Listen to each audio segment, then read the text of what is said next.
Today we're looking at influencers who got called out for their BS. One of the influencers who went on the DSW Amsterdam brand trip is being called out for being ungrateful while on the trip, and I'm not sure if I agree with this one or not. So DSW sent a lot of New York-based fashion and lifestyle influencers to Amsterdam recently. It was the friend group with the twins Danielle and Bridget, Lauren Wolf, Kit Keenan, that friend group. However, the influencer that is specifically being called out for being ungrateful is Hallie Batchelder. And it is because of a vlog that she posted while they were in Amsterdam. In the vlog, all of the influencers had lunch together after visiting the windmills. And the part of the vlog that's really bothering people is when she said the food was weird. She showed clips of other influencers making faces while they were trying the food and really complained about this soup that they got and called it watered down mustard spooky soup.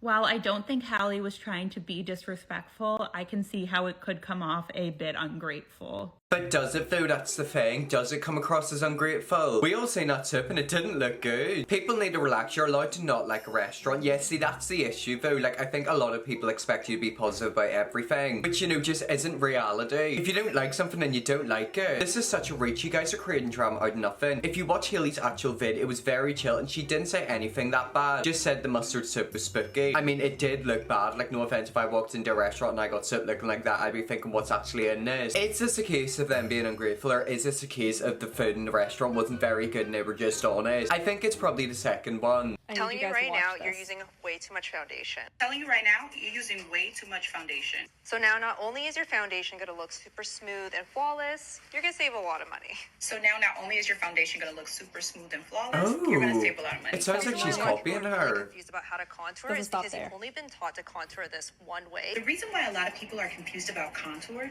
is because you've only been taught to contour this one way. But this doesn't suit everybody's face. Let me show you how makeup artists in Korea are actually doing it. But that doesn't fit everybody's face. Let me show you how the makeup artists in Korea are doing it. Your face can tolerate more makeup than the center of your face. Because the outside of your face can tolerate more product than the inside of your face. So many thick layers of product, especially because the skin under your eyes is really thin and can't hold that much makeup before it starts to look cakey. Applying so many thick layers of product because the skin under the eyes is really thin and it's not going to hold that much makeup. It's like whenever you try to copy someone's homework and you don't This creator change has copied a couple of my videos, like word for word, copied the shots and everything. You know what? Maybe she just doesn't know. So I sent her a message letting her know. Just appreciate if she took it down. And I was hoping to have an open conversation Does she need to take it down, and after a couple of days of not getting a response, I was like, okay, maybe it's just in her requests folder and she didn't see it.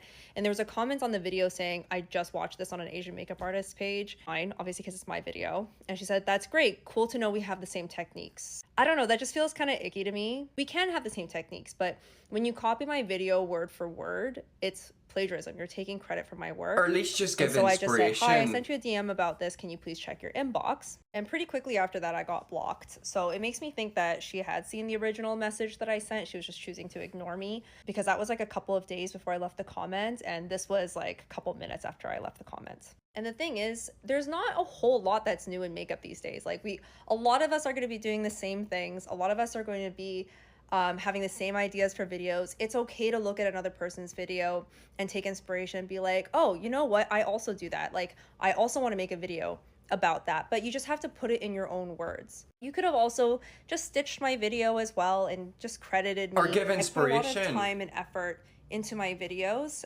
and it's not really fair to be stealing it, copying it, and then taking credit for it. Like, we all learn from somewhere sometime. Like, I've taken inspiration from other creators' videos, and I've learned techniques from other makeup artists as well. And I've done videos saying like, oh, this is a technique that I learned from Lisa Eldridge, or just have to make sure you're giving credit where it's due. And at least just try to switch up the words that you use so it doesn't feel like complete plagiarism. And I'm not doing this to like cancel you or send people after you.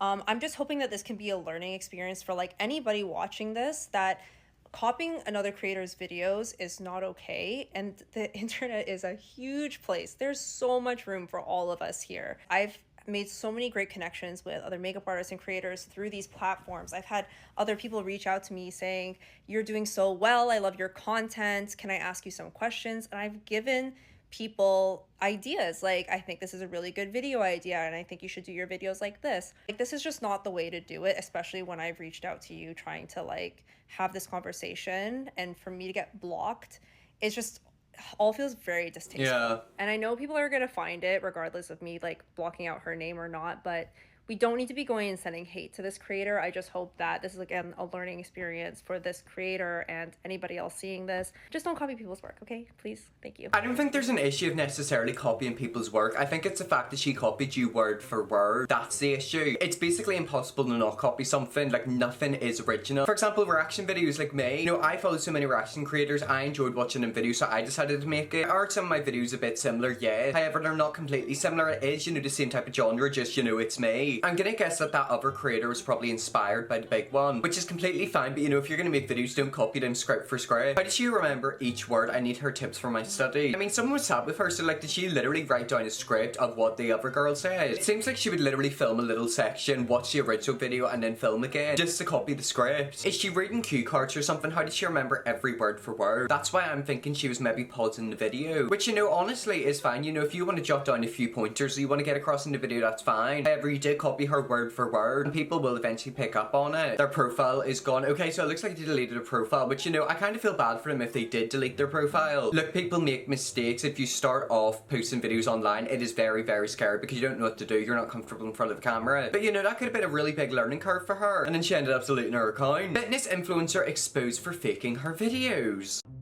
Okay, so here is glutes. And they are big glutes for sure. Wait.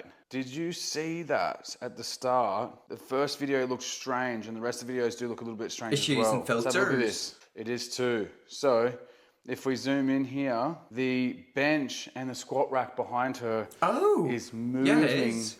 with her waist and She's glutes. using filters. I think this is like on a Fit fitness by video. Scar or some absolute lies. Video shopping her body to make it look like she has bigger glutes and a smaller waist. Then she can make money off selling her glute program. Yeah, that is quite evil. To young females that don't have any idea that she's using fakery on her videos. Look at that. Ready? You can see oh yeah, you really can see the it bench bending. and her glutes changing in the background. Let's go for the next rep. Oh, that one's so obvious. Ready? I'm going to go back and forth. The background is moving. It's a stationary item. Fit by Scar, you should be embarrassed with yourself. You using these video shop apps to try to rip off your followers. I will literally expose it whenever I see it. I've had enough of it. It should be illegal to Photoshop your videos and photos to sell programs to make Sounds money like fraud, Fucking doesn't it? disgusting. Yeah, so what I'm getting from that is that she was basically using fraudulent practices. Is it bad fraud? Yeah, probably. You know, she's posting fitness videos showing her body, basically making it out like if you buy her program, your body will look like hers. And she's using filters as well. Wait until you find out how many fitness influencers slash people in the industry are on PEDS. Okay, I don't know what that is. I think it's called PEDS, which I'm gonna guess is some sort of steroid or, you know, like muscle enhancing drug. But it always goes back to the good old saying, if something seems too good to be true, it's probably because it is. But with that whole filter thing, I've noticed something like that with makeup videos. There was a girl on TikTok a while ago who was doing like a makeup review, which she was paid to do, and she was pretending to put on mascara, but she literally had like fake eyelashes on, and she somehow thought she was gonna get away with it. And this girl walked in, said hello to everyone apart from me. She was told she was working with me. She went up to me, she was like, hi. And I was like, hi. And she was like, so what do you do? And I was like, oh, TikTok. Someone took her away, showed her my TikTok, and I literally heard her went, oh my God, what? Oh, look at your followers. That, babe, let's follow each other. What videos should we do? And I was like, you are a cheeky. In the word of Kendrick Lamar, Yeah. Stay humble, you I remember that lyric. Yeah, I agree. Yeah, I think it was agree. in the chorus or But something. I just think, like, stop looking at people's follow accounts. Stop looking at who you think you know. Just maybe get to know the person. Yeah. Like, we're just innocent men.